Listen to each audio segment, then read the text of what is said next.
سرکار امام احمد رضا خان فاضل بریلوی علیہ رحمۃ اللہ نے جو اس کی تشریح کی ہے وہ یوں کی ہے کہ تم اپنے ماں باپ کے ساتھ ایسے رہو جیسے مرید اپنے مرشد کی بارگاہ میں ہوتا ہے، جیسے شاگرد اپنے استاذ کی بارگاہ میں زانو ادب کے ساتھ وہ زانو تحقیق ہوتا ہے، اور جیسے غلام اپنے آقا کی بارگاہ میں ہوتا ہے، جیسے رعایا اپنے راجا کی بارگاہ میں ہوتی ہے، ویسے ہی تم اپنے ماں باپ کے سامنے پیش آؤ۔ اب ذرا بتائیے، پیر صاحب آئے ٹوپی لگائے، جو کبھی نہیں لگاتے وہ بھی پیر صاحب کو دیکھ کے ٹوپی لگا لیتے ہیں، وہ ٹوپی لگایا بیچارہ خوب رومال خوب ترچھا ارچھا کر کے ایسا لگ رہا ہے کہ ابھی جنت سے چلا آ رہا ہے، پیچھے پیچھے گھوم رہا ہے، پیر صاحب کا ہاتھ چوم رہا ہے، پیر چوم رہا ہے، جوتا اٹھا رہا ہے، اور جو ماں گھر میں قرار رہی ہے اس کی دستبوسی کیوں نہیں کرتا؟ اس ماں کو تو کیوں نہیں دیکھتا جس کے قدموں کے نیچے جنت ہے؟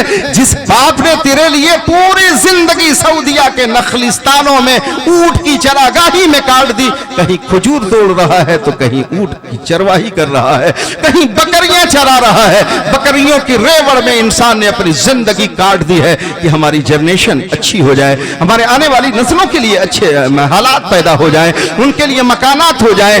جو اس کا شباب تھا، جو جوانی کا وقت تھا اپنے گھر میں گزارنے کا، وہ تو عرب کے نخلستانوں میں اس نے اپنے پورے وقت کو کاٹ کر کے بڑھاپے میں آیا ہے۔ اب بڑھاپے میں اب تم سوچ رہے ہو کام کرے، اب وہ کس قابل ہے؟ اس لیے تو قرآن نے کہا جب وہ بوڑھے ہو جائیں تو ان کی بارگاہ میں اف نہ کرو۔ اب ہمیں کرنا کیا ہے؟ ان کی بارگاہ میں اف نہیں بلکہ چپ رہنا ہے۔ چپ رہنے کا مطلب کیا ہے؟ تم ویسے ہی پیش آؤ گے جیسے تم اپنے پیر میاں کے سامنے آتے ہو۔ مرید اپنے مرشد کی بارگاہ میں ہوتا، ویسے ہی تم اپنے آقا کی بارگاہ میں جیسے رہتے ہو ایسے ہی اپنے باپ کی بارگاہ میں رہو۔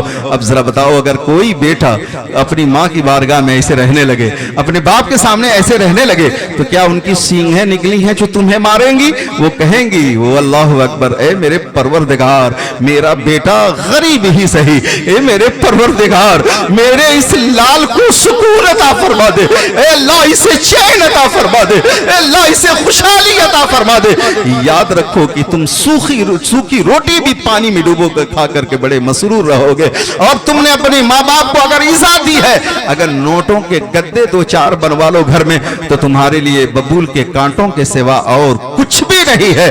اس لیے اگر تم محبت چاہتے ہو، گھر میں امن و سکون چاہتے ہو، تو اپنے ماں باپ کی تکریم کرو تاکہ تمہارے بچے بھی تمہاری تکریم کریں گے۔ نہیں تو آپ بوؤ گے ببول اور کھاؤ گے لنگڑا آم، یہ کیا ممکن ہے؟ ایسا ہرگز نہیں۔ ببول بوؤ گے تو کانٹے ہی تمہیں گڑیں گے، اور آم بوؤ گے تب تو آم کھاؤ گے۔